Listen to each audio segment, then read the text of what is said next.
જામનગરમાંથી સમાચાર મળી આવે છે। જામનગર શહેરમાં આમ આદમી પાર્ટી દ્વારા યોજાયેલી પરિવર્તન સભામાં રાજકીય માહોલ ગરમાયો હતો। આપના પ્રદેશ પ્રમુખ ઈસુદાન ગઢવી, ધારાસભ્ય ગોપાલ ઇટાલિયા અને હેમંત ખાવાની હાજરીમાં અનેક કાર્યકરો આપનો ખેસ ધારણ કર્યો હતો।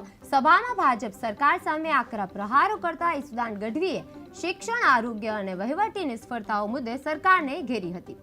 વડોદરાના 5 ભાજપના ધારાસભ્યો દ્વારા મુખ્યમંત્રીને લખાયેલા પત્રનો ઉલ્લેખ કરી ગઢવી અને ઇટાલિયાએ સરકારની કાર્યપદ્ધતિ પર ગંભીર સવાલો ઉઠાવ્યા હતા। પરિવર્તન સભામાં લોકશાહી, જન સમસ્યાઓ અને આગામી રાજકીય બદલાવ અંગે જોરદાર સંદેશ આપવામાં આવ્યો હતો। જામનગરમાં આપની પરિવર્તન સભામાં ઈસુદાન ગઢવીનો ભાજપ સરકાર પર પ્રહાર કરવામાં આવ્યો હતો।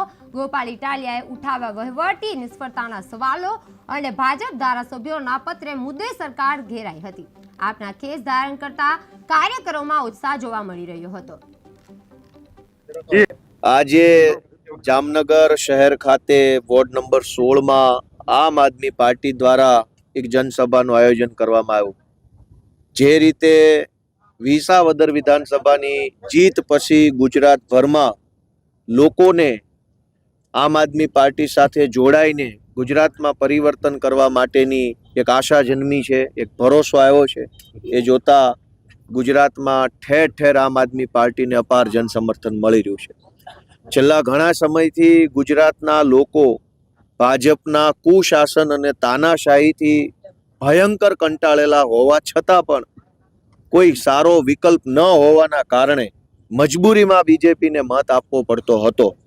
પરંતુ જ્યારથી લોકોને આમ આદમી પાર્ટીમાં એક વિકલ્પ તરીકેની આશા જન્મી છે, ભરોસો જન્મ્યો છે, ત્યારે ઠેર ઠેર આમ આદમી પાર્ટીને આવકાર મળી રહ્યો છે અને લોકોની અંદર એક નવા પ્રકારની ચેતના આવી છે। આજે જામનગરમાં આમ આદમી પાર્ટીની આ સભામાં ખૂબ સારી એવી જનસંખ્યામાં લોકોએ ઉપસ્થિત રહી આમ આદમી પાર્ટીની વાત સાંભળી અને આવનારી મહાનગરપાલિકાની ચૂંટણીમાં ખૂબ સારી રીતે આમ આદમી પાર્ટીને જનતાના આશીર્વાદ મળે તેવા પ્રકારનો આજે આ કાર્યક્રમ થયો છે। રેડી? આજે જામનગર શહેર ખાતે વોર્ડ નંબર